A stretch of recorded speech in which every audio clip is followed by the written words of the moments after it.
Welcome to Anjaneya Vilas. எல்லாரும் சௌக்கியமாக இருக்கீங்களா?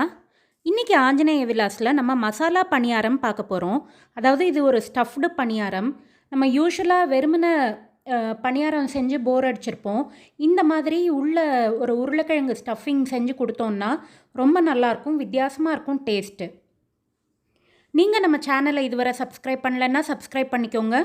பக்கத்தில் இருக்கிற பெல் ஐக்கானை ப்ரெஸ் பண்ணிங்கன்னா நான் புது வீடியோ போட்ட உடனுக்குடனே உங்களுக்கு நோட்டிஃபிகேஷன் வந்துடும். செய்ய தேவையான பொருட்கள்லாம் லிஸ்ட்டில் கொடுத்துருக்கேன், கீழே டிஸ்கிரிப்ஷன்லேயும் கொடுக்குறேன், பார்த்துக்கோங்க. முதல்ல உருளைக்கிழங்கை வேக வச்சுப்போம். தேவையான அளவு உப்பு சேர்த்து வேக வச்சுக்கலாம். நான் இன்றைக்கி ஓப்பனில் தான் வேக வைக்கிறேன், நீங்கள் ப்ரெஷர் குக் பண்ணோன்னாலும் பண்ணிக்கோங்க. இப்போ உருளைக்கிழங்கு வேகிற நேரத்தில் நம்ம இதுக்கு தேவையான காய்கறி கட் பண்ணிப்போம். முதல்ல இஞ்சி, தோல் சீவின இஞ்சியை நல்லா பொடிசாக நறுக்கிப்போம்.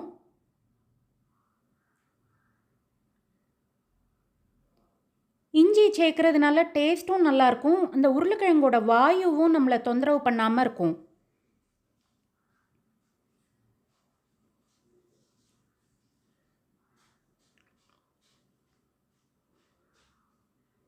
இன்றைக்கி நான் இது உருளைக்கிழங்கு வெங்காயம் வச்சு ஸ்டஃபிங் பண்ணுறேன். நீங்கள் எந்த காய்கறினாலும் வச்சு பண்ணலாம், அது உங்களோட விருப்பம். இப்போ இஞ்சி பொடியாக நறுக்கியாச்சு.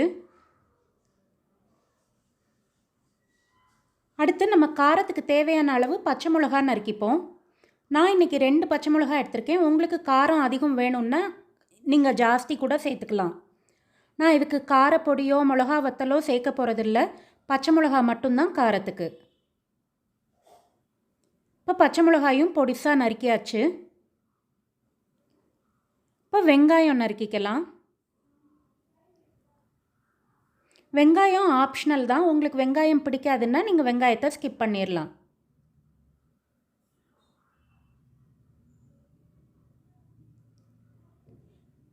வெங்காயத்தை ரொம்ப ஃபைனாக நறுக்க வேண்டியதில்லை, ஆனால் ரொம்பவும் பெருசாக இருக்க வேண்டாம், ஓரளவு மீடியம் சைஸில் நறுக்கிப்போம்.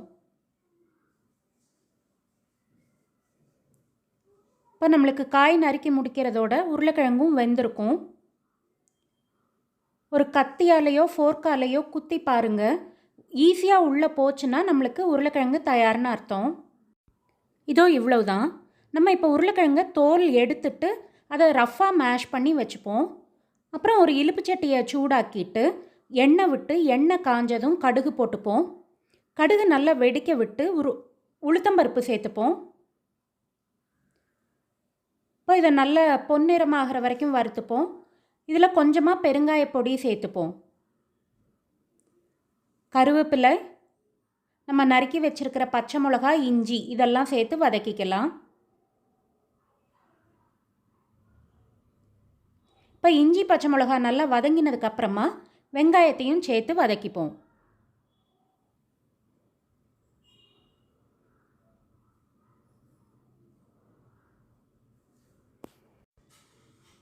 வெங்காயம் பாதி வதங்கும் போதே இந்த வெங்காயம் இஞ்சி பச்சை மிளகாய்க்கு தேவையான அளவு உப்பு சேர்த்துக்கலாம். நம்ம உருளைக்கிழங்குக்கு ஏற்கனவே உப்பு சேர்த்துருக்கோம், அதனால் இதில் கம்மியாக சேர்த்துக்கோங்க. இதுக்கு தேவையான அளவு மஞ்சள் பொடியும் சேர்த்துப்போம்.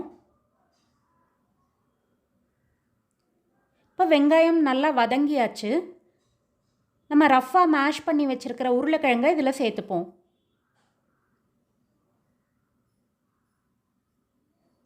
அதாவது இது ஒரே மாவாக மேஷ் பண்ணலை, பெரிய பெரிய துண்டுகளாகவும் இல்லாமல் கொஞ்சம் ரஃப்பாக நம்ம மேஷ் பண்ணி வச்சுருக்கோம். இப்போ இந்த உருளைக்கிழங்கை நல்லா வதக்கிப்போம். ஒரு 5 நிமிஷமாவது வதக்கணும். உருளைக்கிழங்கு வதங்கியாச்சு, அதை எடுத்து ஆற வச்சிடலாம். இப்போ பணியார பேன் அடுப்பில் வச்சு அதில் எண்ணெய் விட்டுக்கலாம். இதில் பாதி அளவுக்கு மாவு விட்டுப்போம். நான் இன்றைக்கி தோசை மாவு தான் எடுத்துக்கிறேன், நீங்கள் பணியார மாவு இருந்ததுன்னா அது கூட எடுத்துக்கலாம். அந்த குழியில் பாதி அளவு மாவு விட்டால் போதும். இப்போ இந்த ஸ்டஃபிங் கொஞ்சம் கொஞ்சம் வச்சுருவோம், நடுவில் வச்சு லைட்டாக ப்ரெஸ் பண்ணி விடுங்க.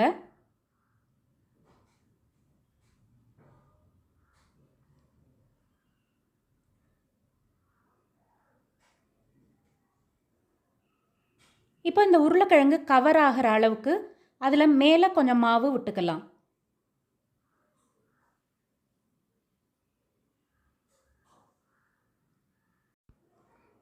அடுப்பு மீடியம் ஃப்ளேமில் வச்சு இந்த பணியாரம் நல்லா வேகிற வரைக்கும் வெயிட் பண்ணுவோம்.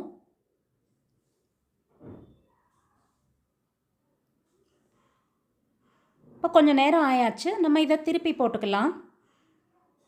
இந்த பாருங்கள், பொன்னிறமாக வெந்திருக்கு.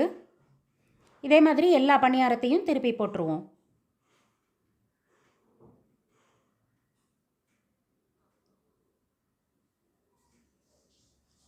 திருப்பி போட்டும் ஒரு 2 நிமிஷம் வேகட்டும். இப்போ பாருங்கள், நல்ல பொன்னிறமாக வெந்தாச்சு. இப்போ நம்ம இதை பணியாரத்தை அடுப்பிலேருந்து எடுத்துடலாம். இந்த பணியாரத்தை உங்களோட விருப்பமான சட்னியோட சர்வ் பண்ணலாம்.